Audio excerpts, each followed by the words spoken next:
Le ciel est globalement bleu sur toute la Tunisie cet après-midi. Les températures aussi entre 24 degrés enregistrées à Sfax et Gabès et 36 degrés affichés à Tozeur.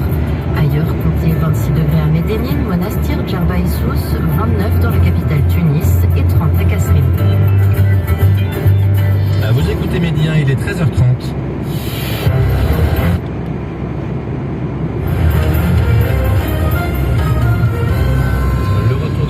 Avec Robin Dussène. Bonjour Robin. Bonjour Christophe, bonjour à tous. Nouvelle journée de violence à Jérusalem-Est. Jets de pierre, gaz lacrymogène, tirs de balles en caoutchouc.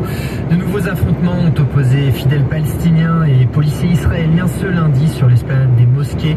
Au moins 300 personnes ont été blessées face à l'escalade. La Tunisie a demandé une réunion du Conseil de sécurité de l'ONU pour statuer sur la situation dans la ville sainte.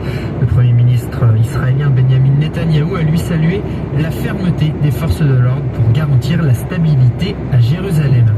En Syrie, 7 combattants pro-régime tués dans l'explosion de mines du groupe État islamique, 5 soldats de l'armée et 2 combattants alliés dans la région de Homs, selon l'Observatoire syrien des droits de l'homme. L'explosion a fait également 18 blessés. Depuis la chute de son califat autoproclamé en mars 2019, Daesh continue de mener des attaques meurtrières en Syrie contre l'armée du régime, mais aussi contre les forces kurdes. 7 morts dans une fusillade aux États-Unis. Un homme a ouvert le feu pendant une fête d'anniversaire dans le Colorado contre 6 personnes avant de retourner son arme contre lui. Selon les premiers éléments de l'enquête, les tirs ont éclaté dans un mobil-home. Les convives appartenaient à une seule et même famille élargie. Un drame de plus après une série d'attaques par arme à feu ces dernières semaines aux États-Unis. En France, ouverture ce lundi de la vaccination plus de 50 ans avec 17,8 millions de premières doses injectées. Le gouvernement espère tenir son objectif de 20 millions au 15 mai, 30 millions au 15 juin. Le ministère de la Santé souhaite en tout cas accélérer la campagne. Problème, il se heurte toujours à une forte défiance de la population envers le vaccin AstraZeneca. Un sérum restreint uniquement aux plus de 55 ans par la Haute Autorité de Santé. Toujours en Europe, la Norvège devrait faire une croix sur AstraZeneca et Johnson & Johnson. C'est ce que vient de recommander un comité d'experts mis en place par le gouvernement en raison des risques d'effets secondaires rares mais graves. Les scientifiques conseillent en revanche de proposer ces vaccins sur une base volontaire. En Norvège, l'utilisation du sérum du laboratoire d'AstraZeneca est suspendue depuis le 11 mars dernier. Et puis pour être tout à fait complet sur l'actualité vaccinale, l'UNTech ne juge pas nécessaire une modification de son sérum. Pour le laboratoire allemand, son vaccin anti-Covid développé par l'américain Pfizer est suffisamment efficace contre les variants actuels.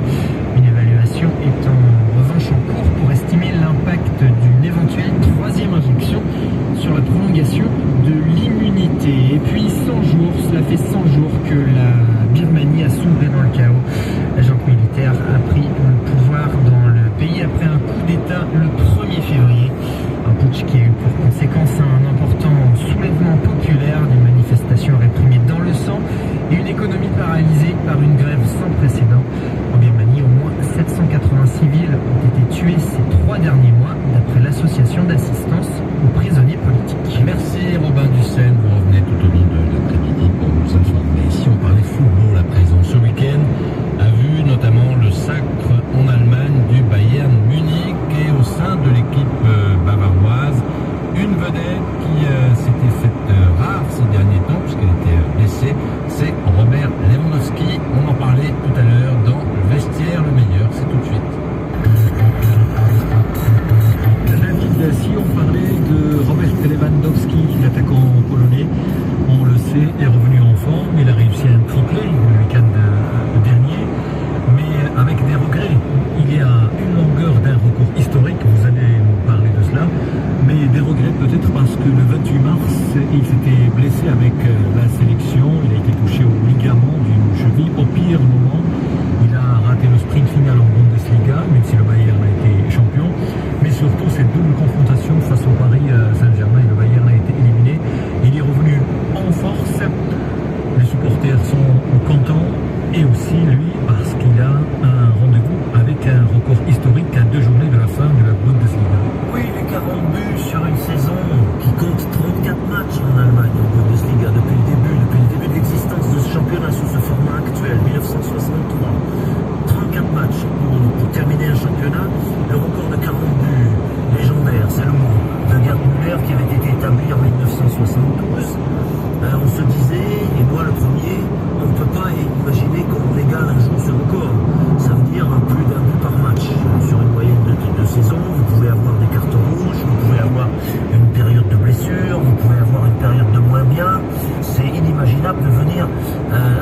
une nouvelle fois ce record? Eh bien, Lewandowski, avec les 3 buts qu'il a marqués ce week-end, dont un penalty, soyons parfaitement honnêtes, se rapproche maintenant à 39. Il reste 2 journées.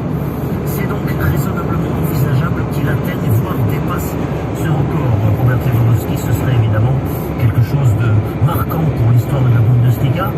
2 conditions quand même. Déplacement à Fribourg lors du prochain match. Lewandowski en est à 4 cartons jaunes cette saison. S'il en prenait un 5e à l'occasion de ce match, il n'aurait pas le droit de disputer le dernier match, le derby de la Bavière contre Augsbourg la semaine du 22 mai. Donc attention à ça. Et puis à Fribourg, c'est jamais très facile de s'imposer. Mais voilà, les circonstances sont les suivantes. Il a 2 matchs, Robert Lewandowski, sous réserve évidemment de ne pas se blesser, hein, bien sûr, on ne lui souhaite pas. Il a 2 matchs pour égaler ses 40 buts sur une saison, voire les dépasser. Attention au carton jaune. Et pour être parfaitement, neutre vis-à-vis de cette performance possible, on pourrait dire Lewandowski marque des pénaltys aussi avec le Bayern, c'est vrai, c'est lui qui les tire. Mais à l'époque, il y a 40 ans, 50 même maintenant, Gerd Müller marquait lui aussi des pénaltys. Donc ce serait vraiment une performance tout à fait comparable à ce qu'avait fait Der Bomber à l'époque en 1971-72.